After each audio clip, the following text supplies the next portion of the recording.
نبی پاک علیہ الصلوۃ والسلام کو زندگی کے اندر 34 معراجیں ہوئی ہیں، تقریباً 33 کے قریب خواب میں تھی۔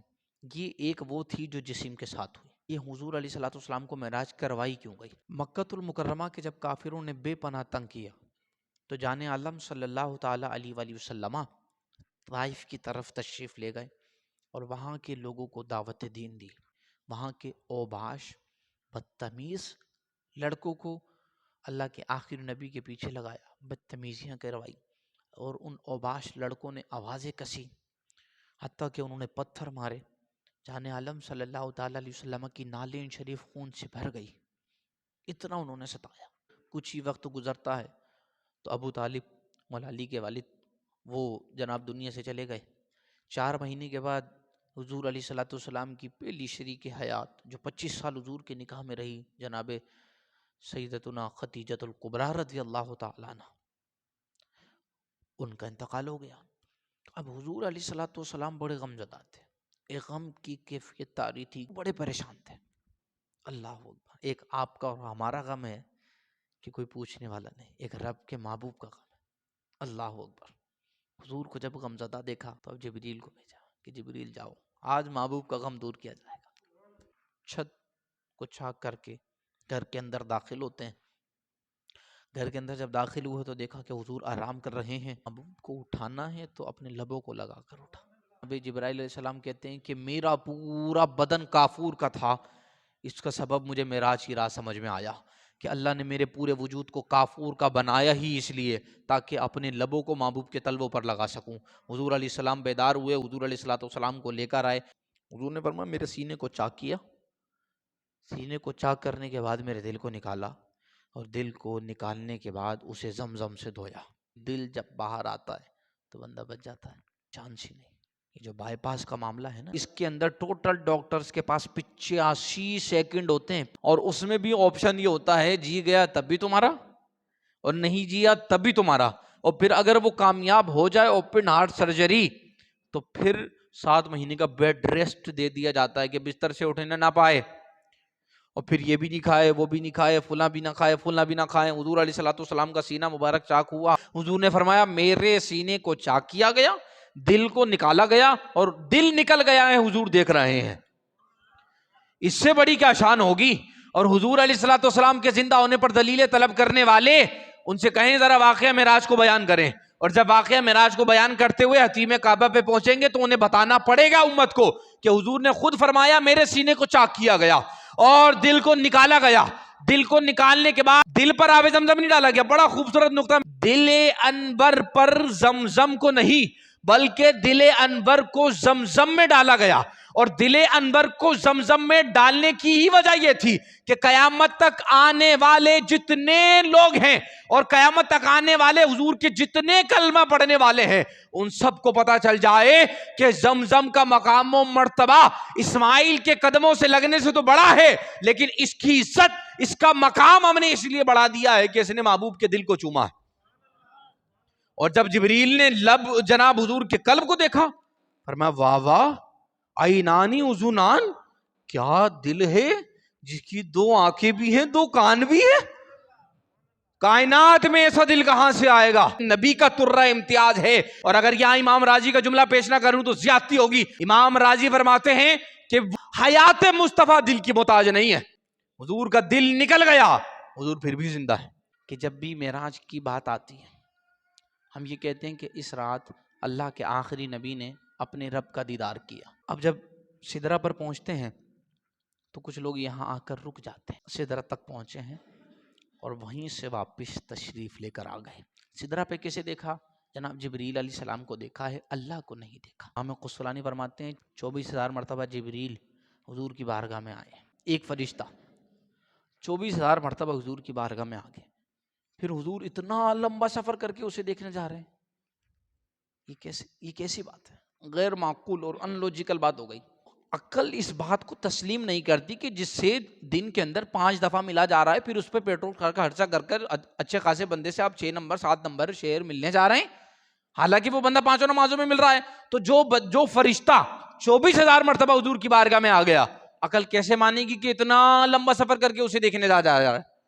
اسے کیسے دیکھنے جایا جا رہا ہے؟ وہاں جا کر رک گئے اور پھر جب رکے بڑی لطیف بات، حضور نے فرمایا جبریل آگے بڑھو، اس سے آگے جائیں تو پر جل جائیں جبریل کے، اس سے آگے جانا دیکھا یا رسول اللہ آپ کی نالین کا۔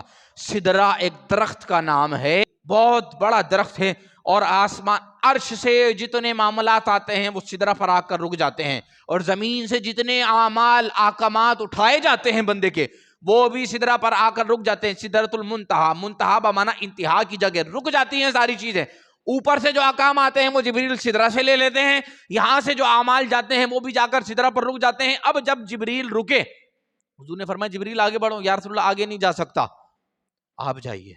یہاں پر پھر عقیدے کی بات بتانے لگا ہوں کہ اگر جبریل اپنی طرح حضور کو سمجھتے تو حضور سے فوراً کہہ دیتے یا رسول اللہ میں نہیں جا سکتا، نہیں جا سکتے۔ لیکن جبریل کا یہ کہنا یا رسول اللہ میں نہیں جا سکتا، لیکن آپ جا سکتے ہیں، کیونکہ آپ میری طرح نہیں، میں آپ کی طرح نہیں۔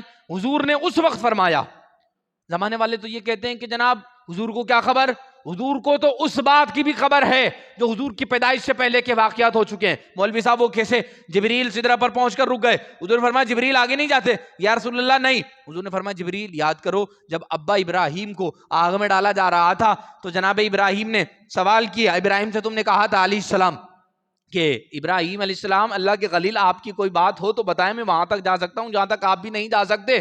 اب آپ بتائیے، جبریل سے کہا جبریل اب تم بتاؤ، تم نے تو ہمارے ابا خلیل سے کہا تھا کہ میں وہاں تک جا سکتا ہوں جہاں تک آپ بھی نہیں جا سکتے۔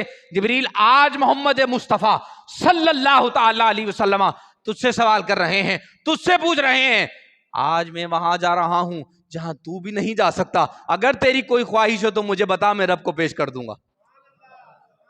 ابا کو کہا تھا میں وہاں تک جا سکتا ہوں جہاں تک آپ بھی نہیں جا سکتے، آج میں وہاں جا رہا ہوں جبریل جہاں تو بھی نہیں جا سکتا۔ یا رسول اللہ جبریل فقط اتنا چاہتا ہے کہ جب قیامت کے دن آپ کی امت پل سے گزرے تو جبریل پروں کو بچھا دے۔ سدرہ پر پہنچے ہیں، حضور آگے بڑھ گئے، اب ادنو منی ادنو منی ادنو منی ادنو منی ادنو منی ادنو منی، 70,000 مرتبہ آواز آئی، 70,000 پردے اٹھائے گئے، اور حضور جان عالم صلی اللہ تعالی علیہ وآلہ وسلم آخر اس بلندیوں اور وہاں تک پہنچے۔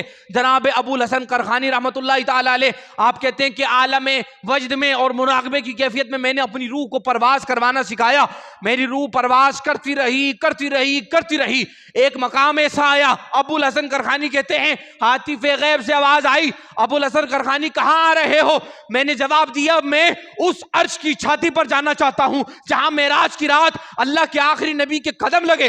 تو ہاتف غیبی سے آواز آئی، ابو الحسن کرخانی ہزاروں سال سے تمہاری روح پرواز کر رہی ہے، ہزاروں سال سے تمہاری روح اڑ رہی ہے، اور مزید ہزاروں سال اگر تمہاری روح کو پرواز کی طاقت دے دی جائے تو تمہارا پہنچنا تو دور کی بات ہے، تمہارا خیال بھی وہاں نہیں پہنچ سکتا، تمہارا پہنچنا تو دور کی بات ہے۔ امام رازی کو پڑھ لیجئے، امام ترمذی کو پڑھ لیجئے، قاضی ایاز مالکی کو الشفا میں پڑھیے، امام قسطلانی کے المواہب اللدنیہ پڑھ لیجئے، ان تمام کا ایک ہی موقف ہے، فرمایا اس رات اگر اللہ کے آخری نبی نے کسی کو دیکھا تو وہ جبریل نہیں بلکہ ذات باری تعالیٰ تھی۔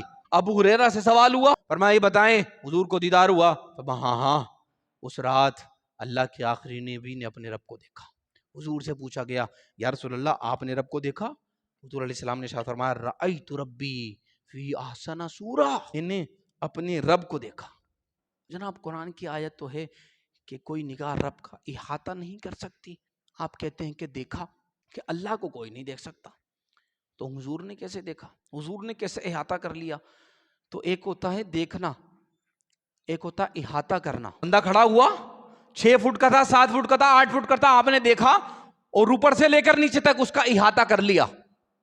ابھی آپ مسجد کے اندر بیٹھے ایک نگاہ گھمائیں گے پوری مسجد کا احاطہ کر لیں گے، ٹھیک؟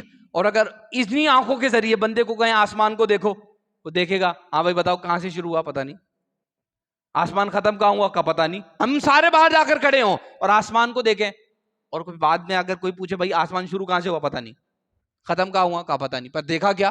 کہ بھائی دیکھا ہے نا، احاطہ تھوڑی کیا ہے، آسمان کو دیکھا جا رہا ہے لیکن اس کی لمبائی چوڑائی، اس کا آغاز اور اس کا اختتام کوئی نہیں بتا سکتا، آسمان کا احاطہ نہیں ہو رہا، اسے صرف تکا جا رہا ہے۔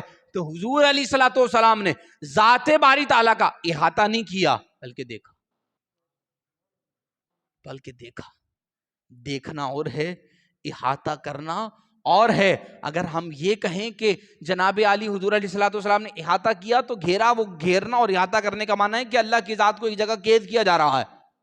وہ قید سے پاک، وہ مکان سے پاک، وہ زمان سے پاک. اور شیخ سرہندی امام مجدد الفسانی کا جملہ، آپ سے لوگوں نے سوال کیا حضور نے رب کو دیکھا؟ کہاں دیکھا؟ کہا دنیا میں تو دیکھنا ممکن ہی نہیں. فرمایا ہم نے کب کہا کہ دنیا میں دیکھا؟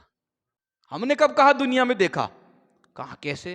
کہا جہاں حضور گئے اس جگہ کے لیے آپ دنیا کا لفظ استعمال کر سکتے ہیں؟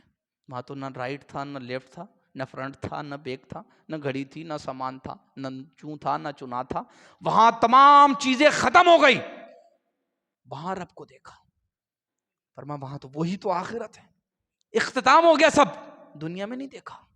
یہ مجدد الفسانی ہے. جب حضور نے رب کو دیکھا تو بہت ساری باتیں ہوئی. ان باتوں میں سے ایک بات یہ بھی تھی التحیات للہ والصلوات للہ والطیبات للہ. یہ التحیات شب معراج کا تحفہ ہے. جی یہ میرات المناجی پڑھیں آپ. یہ التحیات آج کی رات کا تحفہ ہے. جب رب کا جواب آیا فرمایا السلام علیکہ ایھا النبی ورحمۃ اللہ وبرکاتہ. رب نے فرمایا السلام علیکہ ایھا النبی ورحمۃ اللہ وبرکاتہ. جب رب نے سلام بھیجا تو حضور نے دیکھا کہ رب نے مجھ پر سلام بھیج دیا، میرے امتی رہ گئے. حضور نے فرمایا السلام علینا وعلی عباد اللہ الصالحین. مجھ پر بھی سلام ہو، امت کے تمام نیک لوگوں پر سلام ہو. حضور نے وہاں بھی یاد رکھا، وہاں بھی حضور نہ بھولے تو محشر میں کیسے بھولیں گے؟ اشہد ان لا الہ الا اللہ واشہد ان محمدن عبدہ ورسولہ.